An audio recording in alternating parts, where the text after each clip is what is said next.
212 AM GMTWhat, a run for some great golf stories. A week that began with Tiger Woods' comeback announcement and unyielding support for the city of Las Vegas ended with Justin Rose claiming a second straight win and Patrick Cantlay breaking through for a meaningful first. We'll get to all of that in this edition of the Weekly 18, starting with the guy who's going to have a few more trophies in his luggage when he finally heads home. Point 1.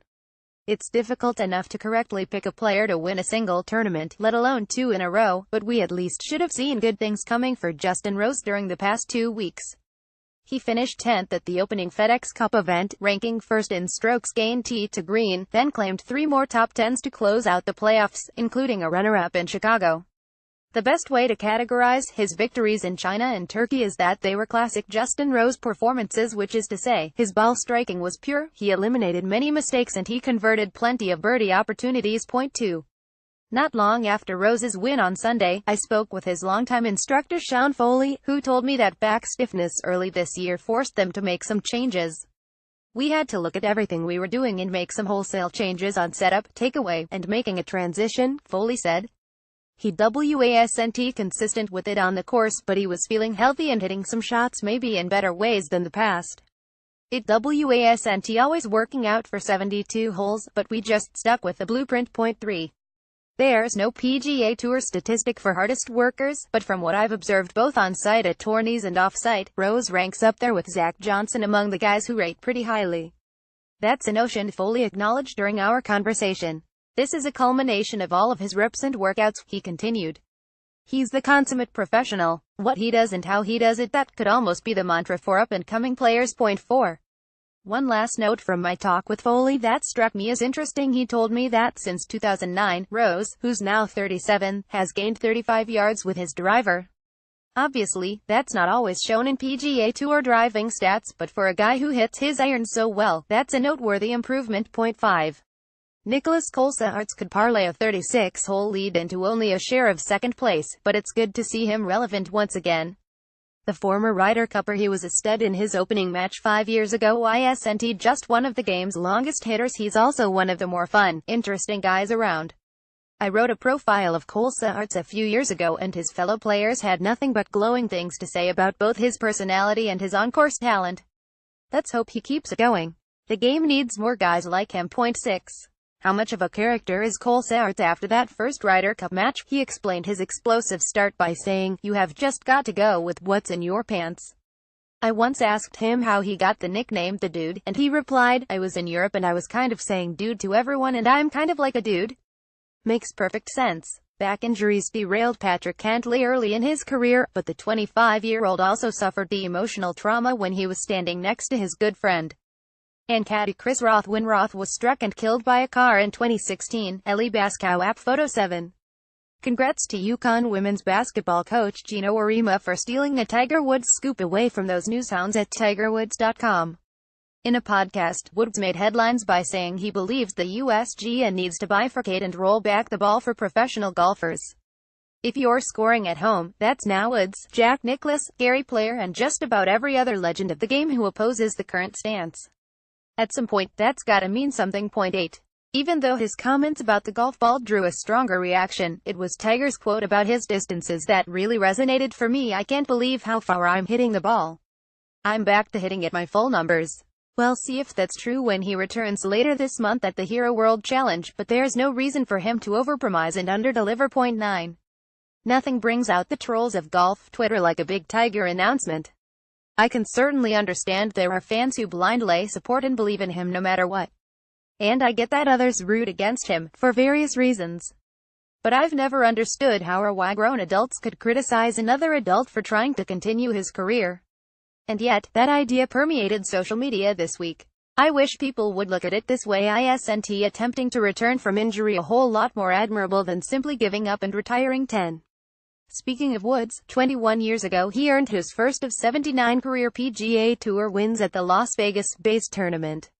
I'm not going to make any Tiger comparisons for Patrick Cantlay or anyone else, for that matter, but it's noteworthy that a victory there has launched a few pretty decent careers in the past. Cantlay is going to be very, very good for a very, very long time, if he can remain healthy. And yes, that's one of the worst kept secrets in golf right now. Point 11. How talented is Cantlay? Here's Jordan Spieth talking about him 2 months ago. He's extremely talented. He's going to work his way up into the top 10 in the world, in my opinion. Tiger Woods announced he'll return to competitive golf starting November 30th at the Hero World Challenge in the Bahamas, a 72-hole no-cut event that benefits Woods Foundation and offers world ranking points to the 18-man field. Christian Peterson, Getty Images 12. I can't recall a up-and-coming 25-year-old professional golfer who has been through more in his professional and personal life than Cantlay. He has already undergone back surgery and played a limited schedule this past season just to try and remain healthy. Then, there's the traumatic story of his best friend and caddy, Chris Roth, who was killed in a hit-and-run while walking through an intersection with Cantlay last year. 13. If you're in one of those golf pools where you take a player for the entire upcoming year and want to buy sort of low on a few, you could do a lot worse than pencil Cantlay into your lineup. I'm still seriously bullish on another guy who didn't fare nearly as well as Sunday. Tony Finau posted a 1/72 to finish T16, but it'll put him down right now for multiple wins this season plus a major championship contention or 2.14. The current leader on the Japan Tour money list is an American. Chan Kim won the Haiwa PGM Championship this weekend. The 27-year-old Arizona State product now owns 3 victories on the Japan circuit this season, along with a T11 at the Open Championship this past summer. His latest title should move him inside the world's top 100, which could lead to more playing opportunities on other global tours in the coming year. Justin Rose won back-to-back events for the second time in his career after a thrilling finish to the Turkish Airlines Open to pile the pressure on Race to Dubai leader Tommy Fleetwood. Patrick Cantlay won the Shriners Hospitals for Children Open in a playoff Sunday for the first victory in a PGA Tour career mostly derailed by a severe back injury. Tiger Woods, who said he can't believe how far he is hitting the ball while preparing for his return to golf, said it's time for the sport to make changes to the ball. 15. Kudos to tournament organizers in Las Vegas for offering an exemption to local resident AJ McInerney, who was at last month's Route 91 Harvest Festival when a gunman opened fire, resulting in the worst mass shooting in modern American history. And kudos to McInerney for not only making the cut and finishing in an impressive share of 10th place, but representing himself and his hometown so well while reliving painful memories and interview sessions during the week.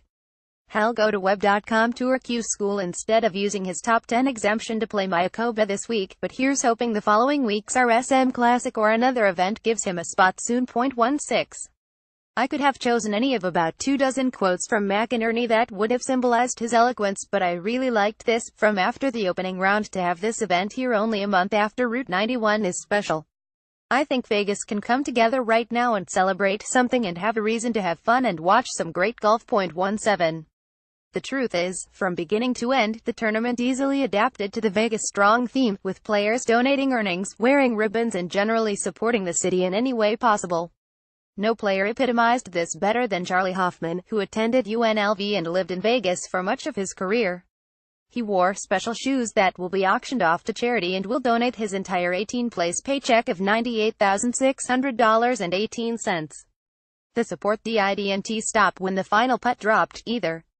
On November 20th, at TPC Las Vegas, the PGA Tour and PGA of America will jointly host an event called Golf for Las Vegas, with all proceeds going to the Direct Impact Fund, a non-profit organization that focuses on providing immediate and direct assistance to those affected by disasters.